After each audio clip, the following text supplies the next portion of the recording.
નમો ભગવતે વાસુદેવાય. રામાયણનો વૈદ ધર્મનો પ્રસંગ. શ્રી હનુમાનજી લંકાના રાજવેદ એવા સુષેણ વેદને એમના નિવાસસ્થાન સહિત લગભગ મૂર્છિત એવા લક્ષ્મણજી સમક્ષ ઉપસ્થિત કરે છે અને શ્રી રામ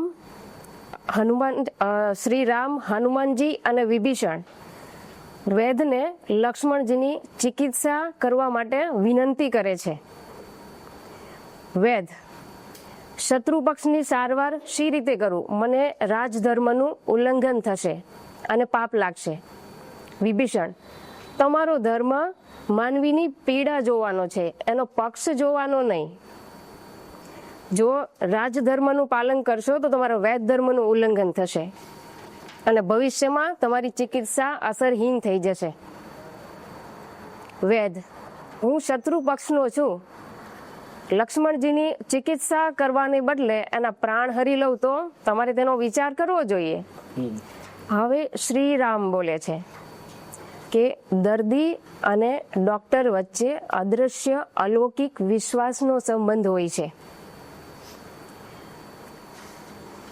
વિશ્વાસનો સંબંધ હોય છે. હું મારા લક્ષ્મણને તમને સોંપું છું. એના પ્રાણ જાય કે એને નવજીવન મળે, મને બેવ સ્વીકાર્ય છે. હું મારો વિશ્વાસનો ધર્મ નિભાવું છું, તમે તમારો વૈદ ધર્મ નિભાવો.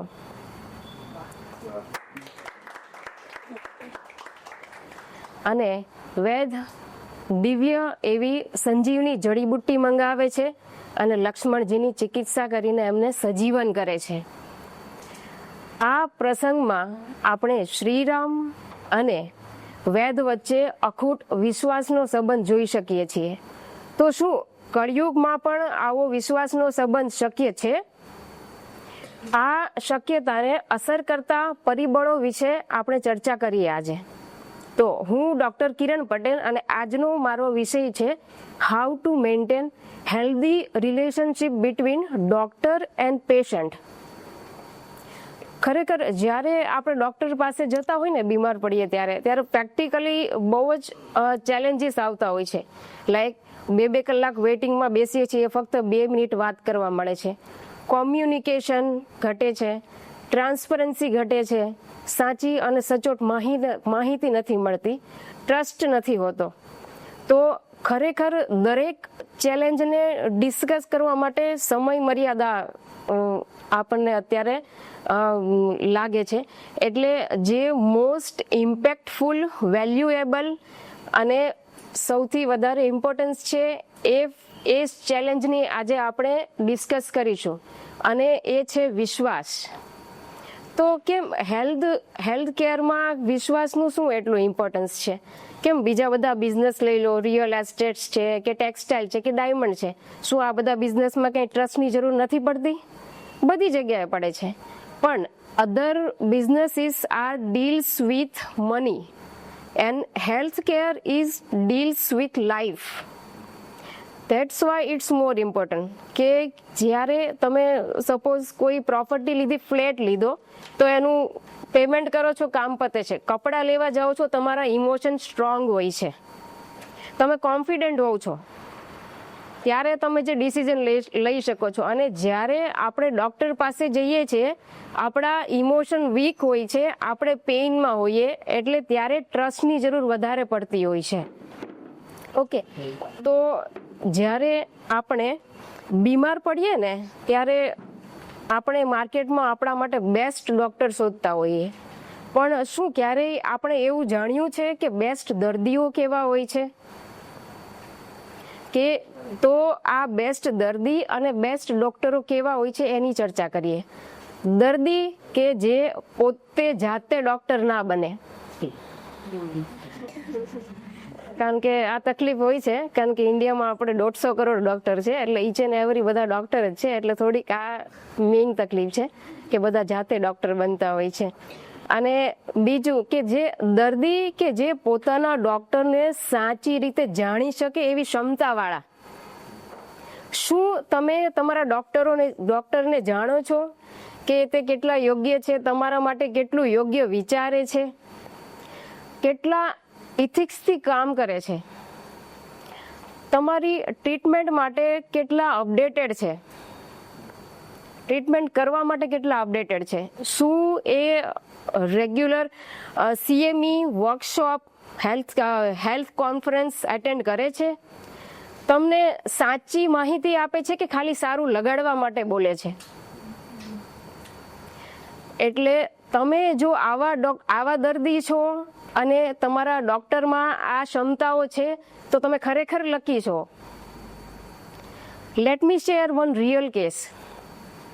આજથી 8 મહિના પહેલાં એક 17 વર્ષનો સ્ટુડન્ટ કોઈ રમત ટુર્નામેન્ટમાંથી અમારી OPDમાં એના 3 મિત્રો લઈને આવે છે કે સાહેબ આને શ્વાસ ચડે છે, કોઈ શ્વાસની દવા આપી દો ને.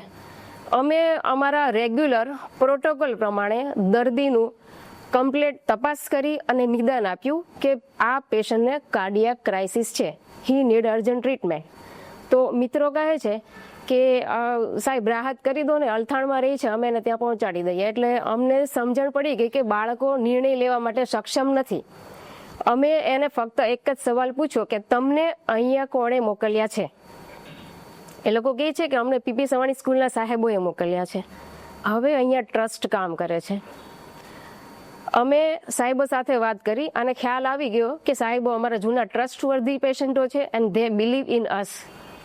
સાહેબોને ફોનમાં અમે ફક્ત 2 જ વાક્ય કીધા કે પેશન્ટને કાર્ડિયક ક્રાઇસિસ છે, નીડ્સ અર્જન્ટ મેનેજમેન્ટ, અને પેશન્ટ ગરનાળું ક્રોસ નહીં કરી શકે. સો સાહેબો સમજી ગયા અને સાહેબે કીધું સાહેબ તમે મેનેજ કરો, અમે 5 મિનિટમાં પહોંચ્યા. તો ત્યાં સુધીમાં અમે પેશન્ટને બધી જ કાર્ડિયાક ઇમરજન્સી મેડિસિન આપી દીધી.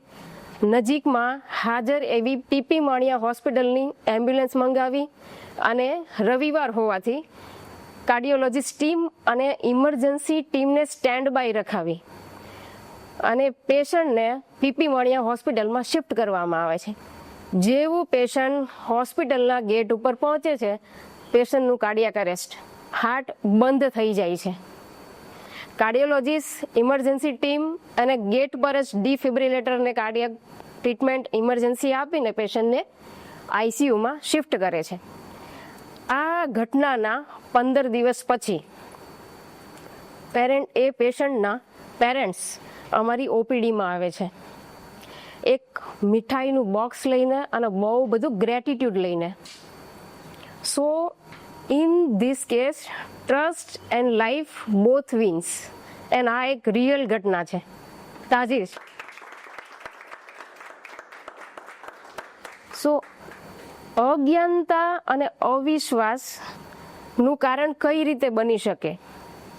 સપોઝ હું પોતે એમ કહું કે મારી પાસે એવી ગોળી છે જેનાથી 100% દીકરો જ આવે, અને હું અગર દીકરો ના આવે ને તો મની બેક ગેરંટી, પૈસા પાછા. આવું સાંભળીને દીકરો ઈચ્છતા 100 લોકો મારી પાસેથી દવા લેશે. 50 ને દીકરી આવશે, 50 ને દીકરો આવશે. તો શું જેને દીકરો આવ્યો એની પર મારી દવા કામ ના કરી, અને જેને દીકરી આવી એમાં મારી ગોળીએ કામ કરી? શું આવું હોય? તો વોટ ઇઝ ટ્રુથ? કે nothing in the world can change the genetic of sperm. પ્રકૃતિના નિયમ પ્રમાણે 50 ને દીકરો આવ્યો, 50 ને દીકરી આવી. તો આ બધું સ્કેમ કઈ રીતે ચાલ્યા કરે છે? કે માર્કેટિંગથી ચાલે છે. જેને દીકરી આવી ને એ લોકો સમાજમાં શરમે કોઈને કહેશે નહીં, તો નેગેટિવ માર્કેટિંગ ઓટોમેટિક સ્ટોપ થઈ જાય છે.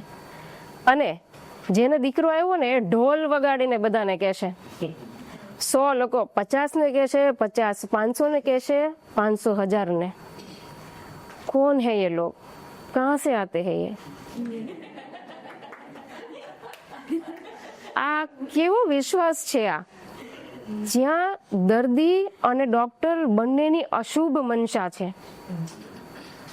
પણ જ્યારે આવી અશુભ મનસા સાથે ડોક્ટર અને દર્દી હોય ને ત્યારે એના હેલ્ધી રિલેશનશિપ ક્યારેય ના બની શકે. સો હેલ્ધી રિલેશનશિપનું રિક્વાયરમેન્ટ શું છે? કે મોસ્ટ ઓફ લડાઈ, શંકાઓ, ડાઉટ્સ, ફાઇટ્સ બધાનું જ કારણ એક બેઝિક અણસમજ હોય છે. સમજના અભાવે આ બધી પ્રોબ્લેમ્સ આવતા હોય છે. તો જ્યારે બંને પક્ષ આ વસ્તુને સમજી લે ને ત્યારે દર્દીનું પણ હિત થાય છે અને ડૉક્ટરનું પણ હિત થાય છે. એક છે ને મારી પાસે છે આ એક ડૉક્ટરે છે ને એની ઓપીડી બહાર લગાવી દીધેલું ફ્રસ્ટ્રેટ થઈને. એકચ્યુઅલી પહેલી લાઈન છે ને એ ટ્રસ્ટ માટે છે કે જ્યારે તમને મારા પર ટ્રસ્ટ છે, હું તમને ટ્રસ્ટ કરું છું ને તો પહેલી લાઈન લાગુ પડશે કે મારી સારવાર મારું ટ્રીટમેન્ટ. પણ જ્યારે ટ્રસ્ટ તૂટે છે ને ત્યારે નીચેની 4 લાઈન લાગુ પડે છે કે મારું નિદાન છે, ટ્રીટમેન્ટ તમારી, તમે કહેશો એમ ટ્રીટમેન્ટ કરીશ પણ ડાયગ્નોસિસ મારું, તો ચાર્જ વધી ગયો. તમારા ગૂગલ ડાઉટ્સ છે એને મારે ક્લિયર કરવાના છે તો એના એક્સ્ટ્રા 1000 રૂપિયા.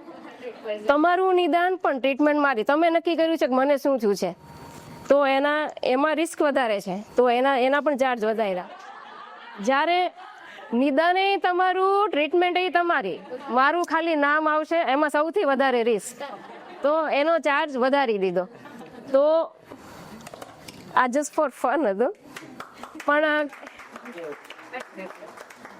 Vote both should realise, what thing both, બંનેને એક રિયલાઇઝ થવી જોઈએ કે ડૉક્ટરનો સમય, એનું ભણતર, એની આવડત, એની જવાબદારી are not free. Health care is not charity. It is a profession required enormous sacrifice. So અને એવી જ રીતે દર્દીનો patients fear is really rare. પેશન્ટનો ડર એકદમ યોગ્ય હોય છે કારણ કે પેશન્ટનું શરીર છે, એના પૈસા છે, એની લાઈફ છે. They definitely deserve transparency and respect. So 95% ડૉક્ટરો પ્રમાણિક હોય છે. એવી જ રીતે 95% દર્દીઓને પણ ડૉક્ટર્સમાં અખૂટ વિશ્વાસ હોય છે. સો જ્યારે આ 95% પોઝિટિવ લોકોની આ 5% જે નેગેટિવિટીવાળા અને નેગેટિવ અફર્મેશનવાળા લોકો છે એની નેગેટિવિટી મેજોરિટી ઉપર હાવી ના થાય ને ત્યારે ચોક્કસપણે કહી શકાય કે દર્દી અને ડૉક્ટરના રિલેશનશિપ હેલ્થી બની શકે છે. Thank you so much.